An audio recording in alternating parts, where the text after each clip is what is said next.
Hello and welcome to my channel. In today's video, I am sharing the 4 cookie recipes that I picked out for this year's Christmas cookie box that I'll be giving out. If you are new here, hello and welcome. My name is Sarah and I'm a homeschooling mom to 2 girls, ages 11 and 14. And if you are a returning subscriber, thank you so much for stopping by once again. We are going to jump straight into the recipes today, so stick around.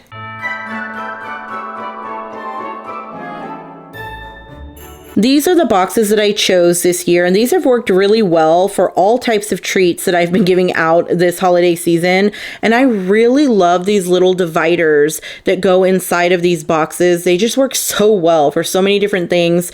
So I'm really excited about that. They even worked well with the easy Christmas treats that I made. If you missed that video, I'll put up a picture so you can see what it looks like. But these boxes were fantastic. I found them at Hobby Lobby and they were 50% off when I purchased them, but I do need to go back and purchase some more because now I'm running out. But when I put together a cookie box, I want all of the flavors of the holiday season. So you're going to see a wide range of flavors here. And this first one is a cranberry orange shortbread cookie. Very basic ingredients. It's just some dried cranberries, some sugar, some flour, some cubed butter. You also are going to be using almond extract, so be careful with this one because that is a strong flavor there. And then it is just the juice and zest of an orange. Very simple ingredients, I feel. Not a ton of ingredients, which is what I love about this recipe. But every time I make this recipe, I feel like I mess it up. I feel like I did something wrong.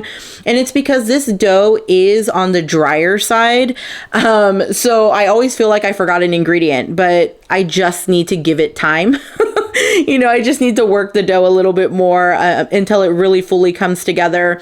And also you can just add a little bit more orange juice if you need to. It really helps bring the dough together in the end. So there's that. But yeah, this one I always feel like I mess up. But in the end, it always comes out fantastic. It always comes out really, really tasty. And this cookie, I feel, looks like you spent so much more time making it than what you actually do. I mean, you can make the dough really quickly. You do need to refrigerate this dough, though. I do want to say that it has to be refrigerated because if you try and slice these up before the dough is cold, it is just going to crumble. Again, it is a drier dough. But you can even see here when I'm trying to form it into a log that it still looks pretty dry. So I'm just adding a little bit more orange juice here. And when I was forming this into like the cookie dough log, I actually made it a little bit thinner than I normally do because I was trying to make sure that these cookies would actually fit in the box that I chose. So you can make these cookies bigger. You would just want to adjust the cooking time. But these are they're really fantastic. And I think that they are very beautiful cookies as well.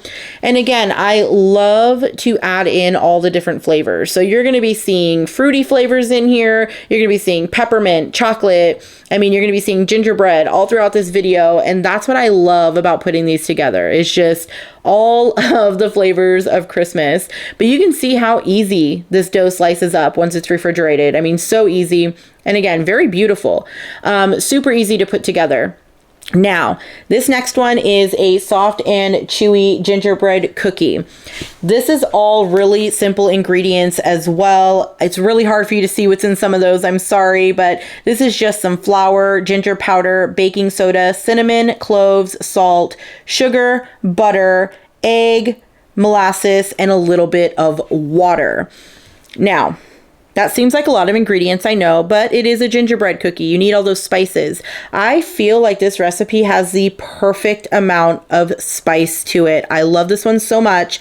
And fun fact, guys, I don't like gingerbread. And I love this gingerbread cookie recipe. Well, I guess I should say I don't like crunchy gingerbread. I like this chewy soft version, but the crunchy ones are just a no for me. I haven't been able to find a recipe that I really like. But this one is fantastic. It's not hard to put together and you do not have to refrigerate the dough, which is fantastic. But one thing to know is that this is not the recipe that you would want to use if you want to use a cookie cutter. Because it is a soft and chewy cookie, it doesn't hold well to use a cookie cutter on it. It doesn't hold up well. I mean, I guess you could try, but every time I've tried, they've just fallen apart. So I just like to form these into little balls. and push them down a little bit with my fingers to flatten them. And they come out really, really fantastic, super delicious.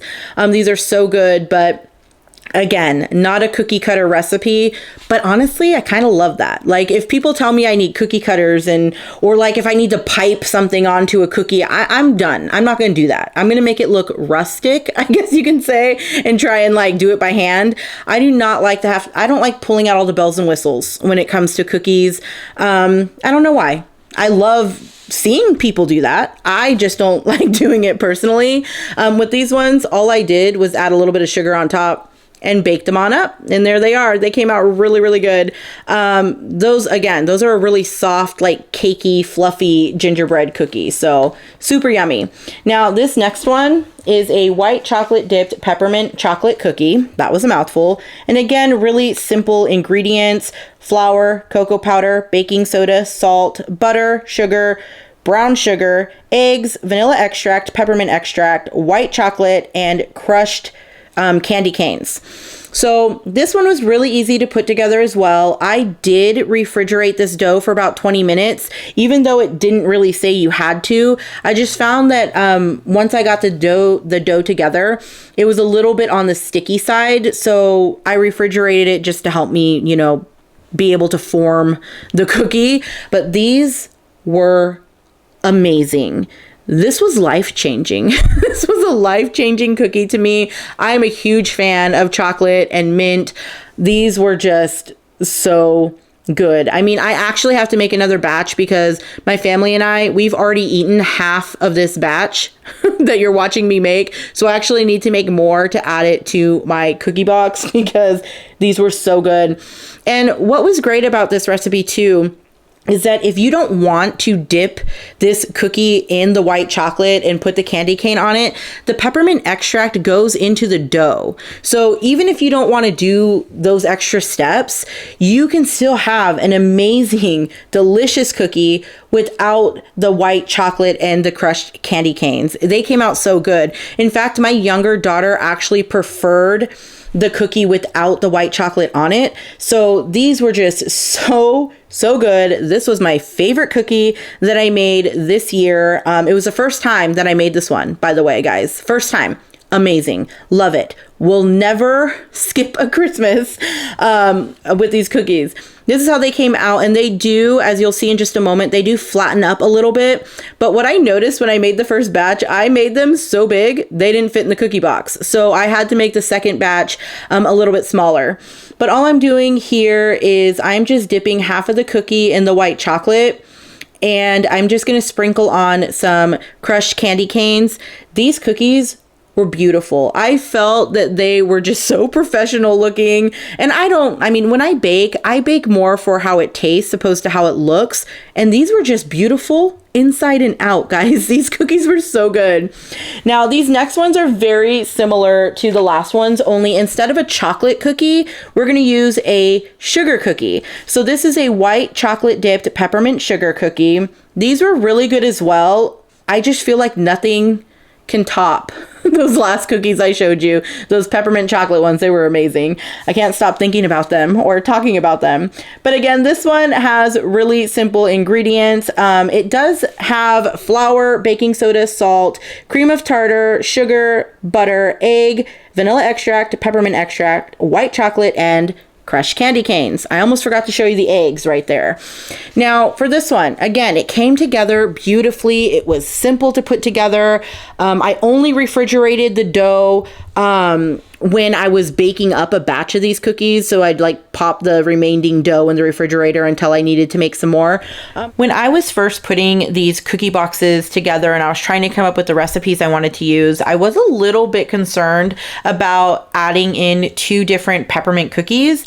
I love peppermint, but it is a strong flavor. So I was just thinking, are these cookies going to be too similar? Should I choose a different cookie? Which one should I take out? Because I'd never made these 2 recipes, these peppermint cookie ones before. I'm so glad though. In the end, I decided to make both of them because they were both so different from one another. The chocolate ones were kind of like this chewy, soft brownie with peppermint, to where these sugar cookies were like a soft, fluffy cake cookie crispy. So they were so different, and not just flavor, but in consistency. So I was really happy that I decided on these ones. They were just so good. But this is how everything turned out. I think that they turned out absolutely beautiful. I'm so happy with how they look and taste, because taste is more important to me. But I think they are beautiful, and they are super festive and fun. Definitely in the spirit of Christmas. But here I am just packaging up some cookies. I do need to make some more of those chocolate peppermint ones, because like I said earlier, we ate a ton of those. But that is it for today, guys. Let me know down below, what's your favorite Christmas treat, or what's your favorite holiday treat? What do you like to eat this time of year that's just special? Because these are the flavors I love when it comes to the holidays. I'd love to hear what yours are. If you have any questions, please leave them down below. And as always, thank you so much for stopping by. You have a great day. Bye.